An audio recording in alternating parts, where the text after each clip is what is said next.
আছি আজকের এই প্রেস মিটটা আমি প্রেস মিটের মতো করে করছি না, জাস্ট একটা সাধারণ আলোচনার মাধ্যমেই আপনাদের জানাবো আমি কি বলতে চাইছি।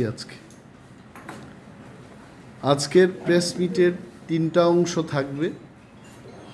এক নম্বর হচ্ছে রোমান স্ক্রিপ্টের ব্যাপার, 2 নম্বর 10,323 জন কর্মচারীদের সম্পর্কে আমি বলবো, 3 নম্বরে রাজ্য সরকারের টুকিটাকি বিভিন্ন ইস্যু, মিসসেলানিয়াস ইস্যুকে আমি বলব। প্রথমে রোমান স্ক্রিপ্ট সম্পর্কে কিছু বলবো। গত পরশুদিন আগরতলায় টিআইএসএফের ছাত্ররা যখন আন্দোলন করে, আন্দোলনকারীদের বিরুদ্ধে পুলিশি ব্যবস্থা গ্রহণ করা। আমরা তিপ্রামথার পক্ষ থেকে এবং তিপ্রামথা লেজিসলেটিভ পার্টির পক্ষ থেকে ঘটনার তীব্র নিন্দা জানাচ্ছি। আমাদের ত্রিপুরা রাজ্যে এখানে আমরা যারা আছি, ভাষা কি জিনিস এটা আমাদের নতুন করে বোঝানোর কোনো দরকার নেই। বিশেষ করে যারা বাঙালি অংশের মানুষ, ওনাদের থেকে আমরা অনেক কিছু শিখেছি এবং আজও আমরা শিখছি।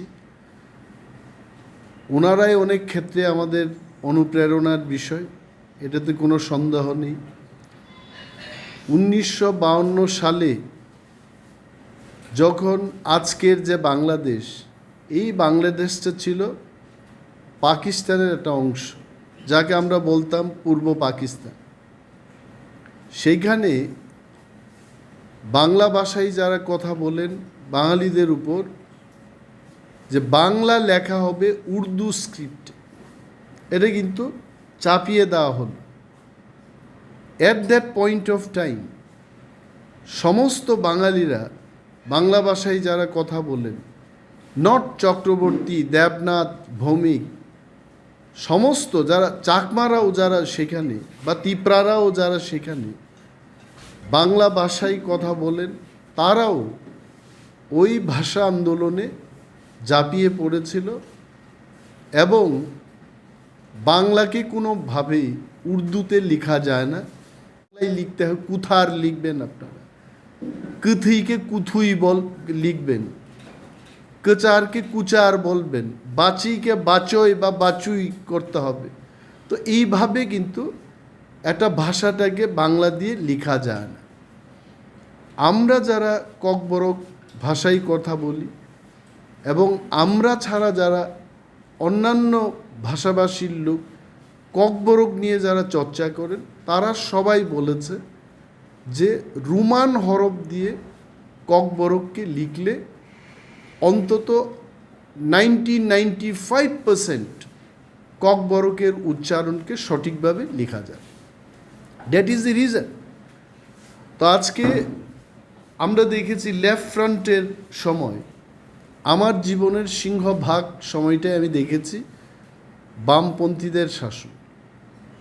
নৃপেন বাবুর 10 বছর এবং পরবর্তী সময় দশরথ বাবুর 5 বছর, তাহলে 15 বছর, এবং পূর্বতন যিনি মুখ্যমন্ত্রী মানিক সরকার, ওনার 20 বছর, মানে 35 বছর। In my life the longest government যাদের আমি দেখেছি এরা হচ্ছে বামপন্থী। বামপন্থীদের সময় কিন্তু রাজ্যের যতগুলো কলেজ আছে বা ইউনিভার্সিটি আছে, স্কুল আছে, সেখানে ওনারা অন্তত পরিষ্কারভাবে না বললেও 2টি স্ক্রিপ্টে ককবরককে লেখার জন্য অনুমতি দিয়েছে। বাংলায় যারা লিখছেন লিখুন, এবং রোমানে যারা লিখতে চান তারা লিখুন। এবং এই কথাও তো সত্য যে সিবিএসসি স্কুল মানেই ইংলিশ মিডিয়ামে হয়ে থাকে। এটা আমার বানানো গল্প না। আমাদের রাজ্যের যিনি মুখ্যমন্ত্রী, উনি একজন ডক্টর, আমি গ্র্যাজুয়েট ইঞ্জিনিয়ার। উনি কিন্তু গ্র্যাজুয়েট ডক্টর নন, উনি মাস্টার ডিগ্রি অর্থাৎ masters in dental surgeon, MDS করা, মানে আমার চাইতে আরও বেশি উনি পড়াশোনা করেছেন। এবং উনার ডিগ্রি এবং পড়াশোনাকে আমি সম্মান জানাই এবং চিরকাল এটাকে সম্মান জানাব। বাট কিছু কিছু বিষয় ওনার জানা উচিত যে CBSE মানে ইংরেজি, ইংরেজরাও কিন্তু ইংরেজিটাকে রোমান হরফ দিয়ে লিখে থাকে। অনেকে বলতে পারে যে ইংরেজির একটা স্ক্রিপ্ট দিয়ে ABC, CBSE-তে যারা পড়াশোনা করে ম্যাট্রিক পাস করবে, এরা ক্লাস 11-12-এ গিয়ে হঠাৎ করে ডু ইউ ফিল দ্যাট বাংলায় এরা লিখতে পারবে? রাজ্যের মাননীয় মুখ্যমন্ত্রী আমাকে আমার একটা চিঠির উত্তরে লিখেছেন যে CBSE কর্তৃপক্ষ থেকে আমরা জানতে পারলাম, মানে আমরা মানে কারা?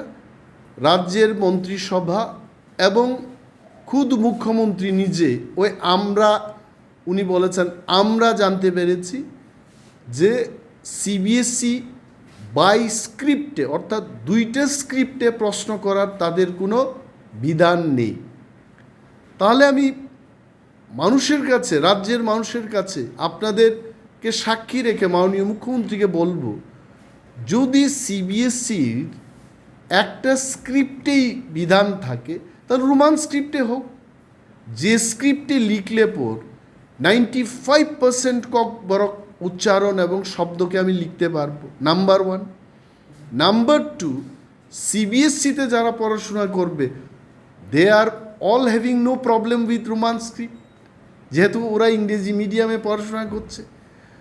সো দিস ইজ ওয়াই প্রথম দিকে আমরা চেয়েছিলাম, আমাদের দাবি ছিল বাংলা এবং রোমান দুটিতেই করা হোক, কিন্তু যেহেতু মুখ্যমন্ত্রী বলছেন একটা স্ক্রিপ্টেই সেটা হবে CBSE-তে, দেন মাননীয় মুখ্যমন্ত্রীর উচিত যে এটাকে রোমান স্ক্রিপ্ট দিয়ে CBSE-তেও প্রশ্নপত্র তৈরি হোক এবং শেখানো হোক। He should be telling this, এটা আমাদের দাবি। যেমন TISF-এর আন্দোলনে বাচ্চাদের উপর লাঠি চালানো হলো, লাঠি চার্জ করা হলো, টিয়ার গ্যাস চালানো হলো। ইউ ফিল রাজ্যের মানুষ বোকা? রাজ্যের মানুষ দেখছে না এগুলো? 10,323 জনকে আন্দোলন করতে দেওয়া হচ্ছে না, গ্র্যাজুয়েট টিচারদের আন্দোলন করতে দেওয়া হচ্ছে না, মানে গ্র্যাজুয়েট টিচার বলতে STGT-র কথা বলছি। রাজ্যের কোনো গণতন্ত্রপ্রেমী মানুষদের আন্দোলন করতে দেওয়া হচ্ছে না, পুলিশ কেস দিয়ে তাদেরকে ভয় দেখিয়ে আন্দোলন থেকে বিমুখ করার চেষ্টা হচ্ছে। এই বিষয়গুলোকে রাজ্যের মানুষ জানে না? রাজ্যের মানুষ জানে। এবং এই রোমান স্ক্রিপ্টকে নিয়ে যারা আন্দোলন করছে তাদের কোনো আন্দোলনের প্রয়োজন ছিল না। And this movement is happening because of indecisive character of Telugu, Malayalam, 8 শিডিউলের যত ল্যাঙ্গুয়েজ আছে সমস্ত কিছু বাদ দিয়ে, ইভেন বাংলাটাও বাদ দিতে হবে। আমরা একদম শিশুদের থেকে শুরু করে দেশের সমস্ত নাগরিক আমরা সংস্কৃতে পড়াশোনা করব। কিন্তু আপনি ককবরককে আঘাত দিতে গিয়েই কেন সংস্কৃতটা আনবেন? এটা হবে? এটা মানবে কেউ? আজকে যদি বাংলা ভাষা এবং বাংলা স্ক্রিপ্টকে বাদ দিয়ে দেশের সংস্কৃত শিখতে হবে, এই আদেশ যদি চাপিয়ে দেওয়া হয়, এই দেশের কোটি কোটি বাঙালিরা মেনে নেবে না। আই নো ফর শিওর কেউ মেনে নেবে না। মালায়ালাম ভাষাটাকে বাদ দিয়ে দেবতার ল্যাঙ্গুয়েজ, দেবীদের ল্যাঙ্গুয়েজ বলে সংস্কৃতে যদি মালয়ালিদের বলে যে কেরালায় সমস্ত লোক সংস্কৃতে পড়াশোনা করতে হবে, করবে কেউ? I don't think. তো এই সমস্ত বাজে যুক্তি দিয়ে ককবরককে আঘাত করলে পর ককবরকবাসীরা কিন্তু তাতে আঘাত প্রাপ্ত হবে, এবং আঘাত হলে যেটা হয় রাজনৈতিক প্রতিক্রিয়া হয়। You will get the result. আমার বক্তব্য হচ্ছে মুখ্যমন্ত্রী সুশিক্ষিত মানুষ, কেন যারা ককবরক শিখবেন না, যারা ককবরক নিয়ে যাদের মাথা ব্যথা নেই, তাদের পরামর্শ নিয়ে উনি এইভাবে ককবরককে অবজ্ঞা করছে। He should take decision in favour of রোমান্সকে। এখন আমি 10,323 জনদের কথা বলব।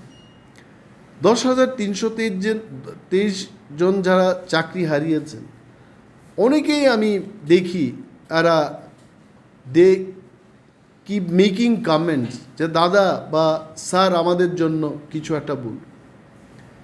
আমি অনেক দিন ওনাদের মিডিয়ার মাধ্যমে বলতে চেষ্টা করেছি যে আপনারা বাড়ি ঘরে থেকে আপনাদের কথা বলুন, বললেই বলা যায় না। আই নিড দি এভিডেন্স, তথ্য থাকতে হবে আমার। আমার নিজস্ব প্রচেষ্টায়, আপনাদের প্রচেষ্টাই না, আমার নিজস্ব প্রচেষ্টায় আমি কিছু তথ্য এবার পেয়েছি এবং স্টাডি করে এসছি, আপনারা দেননি। You all 10,323 people, the leaders, যাদের আমি দেখেছি যেটা থাল নিয়ে রাস্তায় নেমে করে কেঁদে আপনারা আন্দোলন করেছেন, ওয়্যার আর দোজ লিডার্স? আপনারা কখনো সিপিএমের বিরুদ্ধে আন্দোলন করছেন? কখনো বিজেপি সরকারের বিরুদ্ধে আন্দোলন করছেন?